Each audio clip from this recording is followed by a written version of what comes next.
If you're a teacher and you want to organize everything that you do during your classes, Google Classroom is one of the best platforms you're looking for. It's a learning management system used worldwide to improve interaction between teachers and students.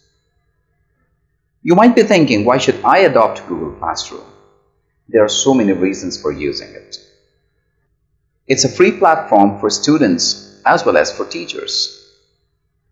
You get email notifications for everything happening in your classroom, so no communication gaps. It can be used on any device using a web browser. So you can use it on your PC, your laptop, your phone, your tablet as per your convenience. Google Classroom assists teachers to work on a paperless platform, so no need to shuffle a large number of papers.